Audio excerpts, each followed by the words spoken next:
Монах қыздарына ешқандай жігітпен жүруге, екі қабат болуға тікелей тыйым салынған. Бірақ та күндердің бірінде бір қыз қандайда бір себептермен жүкті болып қалады. Қасындағы құрбылары бұл қандай болғанына түсінер емес. Ал қыздың өзі бірдеңені жасырып тұрғаны анық еді. Сәлем достар. Бүгін біз сендерге «Мінсіз» деп аталатын керемет фильмге шолу дайындадық. Вы беременны. Монастырьдан қашатын күні Мэри атты қыз әдеттегідей құлшылық жасады.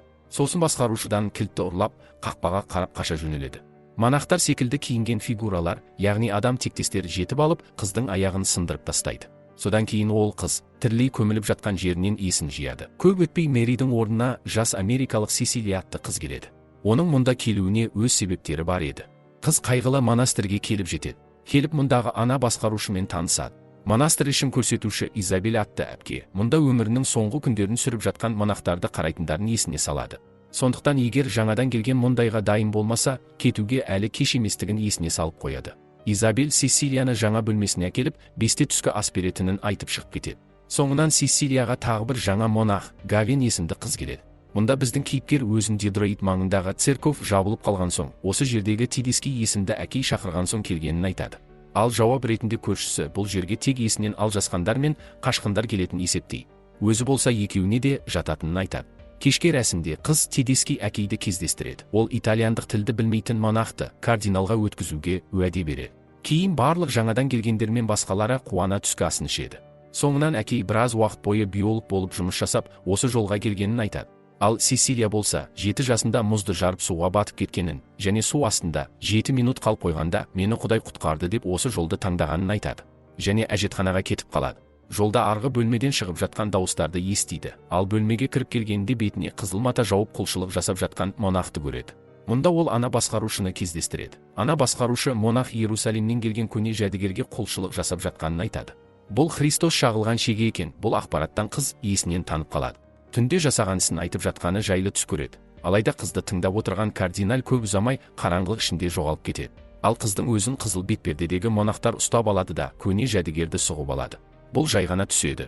Таңертең қыз және Гвен қатал Изабель әпкенің қолына түседі. Ол жаңадан келгендерге өлім аузында жатқан монахтарды күтуді, тауық союды және кір жууды үйретеді.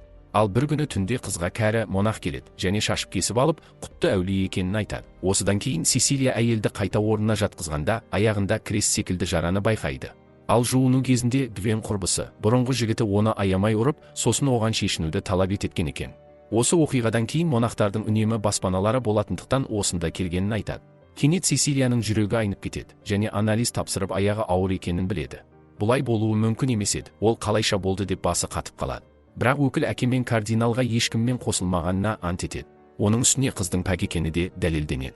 Тедеский әке бұны жаратушының ғажабы деп айтып, сені сылмай бала табу үшін, бала кезіңде жаратушы сені құтқарып осында алып келді деп тұспалдайды. Содан соң қызды әулие сияқты бірдеңе етіп жариялайды. Алайда Гвен де Изабель әпке де қатты қуанып тұрғанға ұқсамайды. Біраз уақыт өте Сесилияның тісі түседі және қыз денсаулығында кінәрат барын ұға бастайды. Ал жуыны кезінде оның орнында негізі өзі болуы керектігін айтып, қызды Изабель әпке шөктіре жаздайды. Бірақ басқа монахтар дер кезінде келіп, жындына алып кетеді.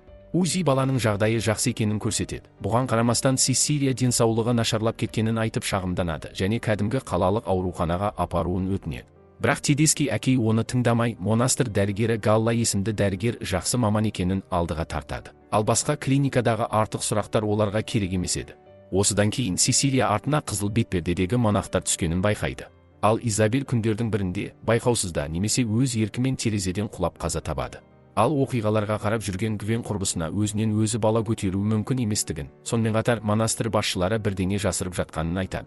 Бұл жайлы ол серуен кезінде күштеп алып кетпейінше, басқа қыздарға да айқай салып айтады. Ал бөлмеде Марияның фотосы түсіп кете жаздайды. Қыз оның артында жазбаны көреді. Оны бұрынғы осы бөлмеде тұрған әйел жазып кеткен екен. Мұнда сатананың өзі, жарық періштесі болып көрінуі мүмкін екені жазылып еді. Осыдан қыз Гвенге барып еді, бөлмесінде жоқ екен. Әрі қарай іздеулер біздің кейіпкерімізді бір адам қинайтын бөлмеге алып келеді. Мұнда қызыл бетперделі монахтар жаңадан келген құрбысының тілін кесіп жатқан екен. Сол уақытта қыздың қасына шашып кесіп алған әйел келеді. Ол қыздың шашынан фигура жасапты және мәңгілік осында қалатынын айтады. Келесі күні таңда монастыр қызметкерлері қанды көйлекпен айқай салып жатқан Сесилияға қарай жүгіреді. Қалған әйелдер әйтеуір Тедеский әкейді қызды қалалық ауруханаға алып баруға көндіреді. Ал олар кеткен соң ана басқарушы төсек астынан басы шабылған тауықты тауып алады және әкеге қоңырау шалып, қан жүкті әйелге тиесілі еместігін хабарлайды. Сесилия жазықпен қашып кетуге тырысады, бірақ та тез ұсталып қалады. Оны үйге кері алып келіп, алдағаны үшіп ұрысып жуындырады. Содан соң Сесилияны орындыққа байлап Тедески әкей шеген алады да, бұл біреулер үшін құлшылық жәдігері екенін айтады. Ал ол үшін биолог ретінде бұл болмыстың құпиясын ашатын кілт еді. Сөйтсек соңғы 20 жыл ішінде басы алжыған әкей шегедегі ДНК-ны пайдаланып, монахтарды жүкті етіп келе жатыр екен. Себебі жаңа құтқарушыны дүниеге алып келгісі келіпті, бірақ тек өмір сүруге қабілетсіз мутациялар дүниеге келген көрінеді. Бірақ бұл жолы экспериментті топ жаратынына сенімді екен. Сосын қыздың аяғына көмекшісімен бірге таңба салады. Олар қызды жеке бөлмеге қамап қояды. Біраз уақыт өте қыздың тырнағы түсе бастайды. Қыз тыңдаушыға өзімен болып жатқан жағдайлар тіптен Құдайдың қалауы еместігін айтады. Жауап ретінде қарт неге онда Құдай араша түспей жатыр деп сұрайды. Арадан біраз уақыттар өтті. Дәрігер Галла тексеру жүргізіп дәрі-дәрмек алып келуге шығып, ана басқарушымен оңаша тастап кетеді. Бұл жағдайды Сесилия пайдаланып, крестпен ана басқарушыны өлгенше сабайды. Дәлізде қыздан су кете бастайды. Бірақ бұл кардиналды қылқындыруға кедергі жасамайды. Содан кейін киелі шегені алып Тедески әкейдің зертханасына келеді. Бірақ мұнда ешкімді таба алмай, бөлмені жағып жіберуді шешеді. Сол уақытта келіп жеткен Тедески жоспарын бұзады. Олар эксперимент үшін басқа қызды тауып алатындарын, ал қызға жай ғана кетіп қалуын өтінеді. Қыз сөзге арылып қалғанда ер адам шабуыл жасайды.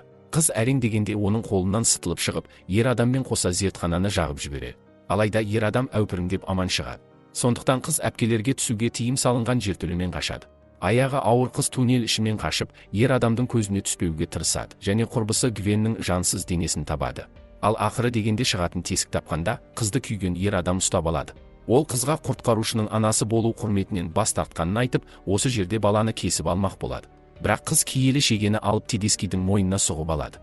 Ол ер әрең дегенде ер адамды өлтіріп, ақыры бостандыққа шығады. Ол шыға саласымен баланың жылаған даусын емес, бір жануардың даусын шығарып жатқан түсініксіз нәрсе дүниеге алып келеді. Сесилия оның кіндігін кесетте, үлкен тасты алып, өз еркінен тіс көтеріп жүруге мәжбүрлеген, тіршілік иесінің үстіне тастайды. Бірақ кадрда ол не екенін бізге көрсетпей. Сөйтіп сол жерде фильм өз соңына жетеді. Достар, фильм туралы өз пікіріңізді жазып кетіңіз. Осымен біздің шоу өз соңына жетті. Келесі кездескенше аман сау болайық.